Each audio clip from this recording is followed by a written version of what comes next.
February 1st signals the public holiday in celebration of the abolition of slavery, 179 years ago, when I was there in 2014. Le Morne is the locus of celebration. Some go to the beach. Prime Minister spoke at an event where Albin played, including myself and the children of the village. The Rastafari community protested outside against discrimination of their religion, asking for decriminalization of ganja. The sounds of shouting could be heard over the Prime Minister's speech, but the news reports have overlaid music to drown out their calls. I went to the village to see Fabien, a traditional fisherman. We had gone octopus hunting the week before, and 2 of his grandchildren are in Albin as well. Fishing was the primary income of newly freed slaves, as they could be their own bosses and feed their families as well. The traditions are waning now, as the lagoon health is shifting sickly. Commercial fishing, runoff sewage, climate change, hotel industry demands. Thus Fabien's knowledge of another time demands attention.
Memories are inscribed in this land, but the ability to remember and pass on such recollections wanes at times when discrimination is high and unheard masters die with their knowledge. The Ravan, the Mauritian frame drum, became a victim of this process. Albin, a development organization and musical atelier, the last organization in the country teaching Ravan, was asked to instruct the children of Le Morne village. Reintroduction. It has been a year. They're writing their own songs now.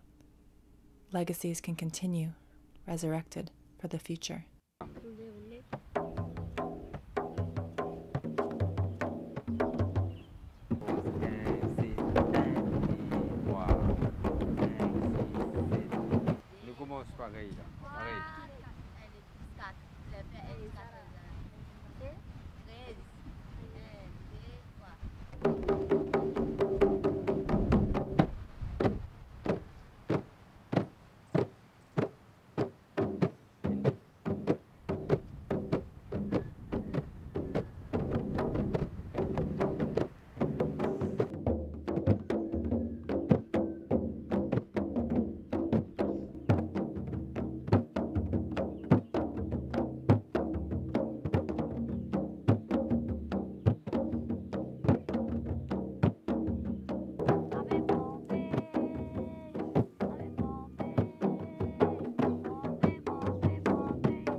Satyendra took me to a lecture he was giving on the beach for a group of French tourists before they hiked Le Morne.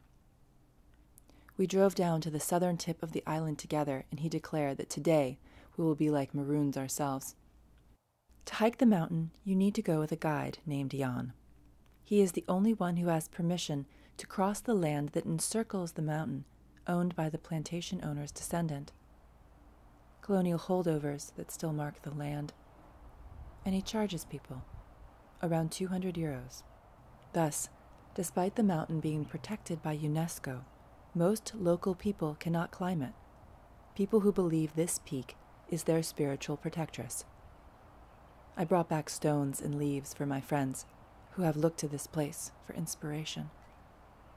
And I did not pay Jan, since I was a guest of Satyendra. Jan and a group of others struck ahead, leaving us stragglers behind. I was perched on one of these rock faces, with one lady with a green backpack below. Stuck. She told me later that she kept thinking to herself, what do I do if she falls? Cell phones don't work. No one is here. I found a foothold and pried myself upward, still photographing by turning the camera over my shoulder and pressing the shutter, as physical fatigue made f-stop and composition less of a consideration. I walked until I found another climber who had stopped to rest at a small lookout. We sat silent, although I was convinced that I would need a helicopter to take me down. I thought of being a maroon in this situation, ankles shackled, barefoot, chased by dogs, instead of my thick hiking boots and UV protection sun hat.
At the base of Le Morne Mountain, or Le Morne Brabant as they would say in Mauritius, there is a cemetery.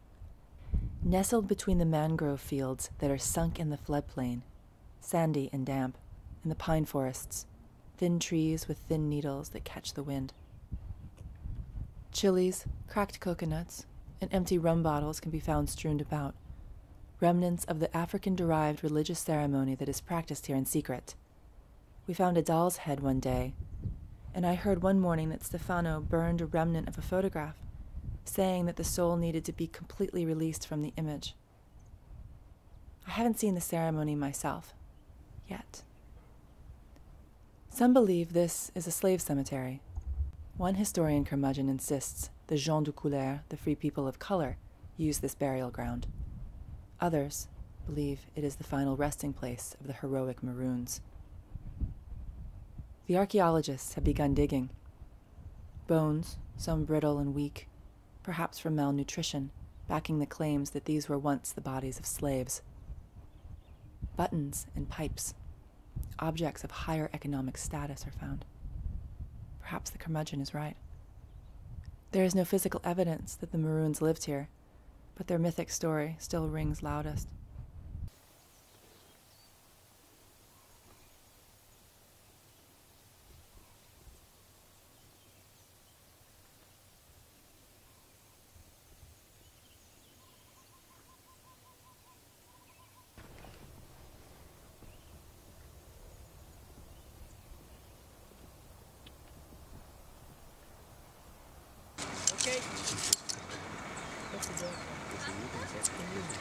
Tu hai bisogno di picchetti? No, lei già? Sì, ma lo troviamo. Questi sono che si riescono a prendere dall'alto. Ma e poi prenderei un po' di...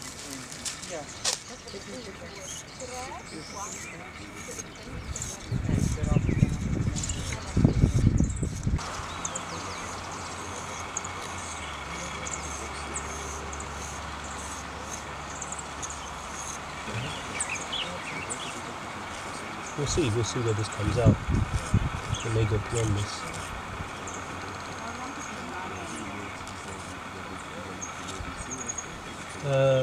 Benzo. Benzo?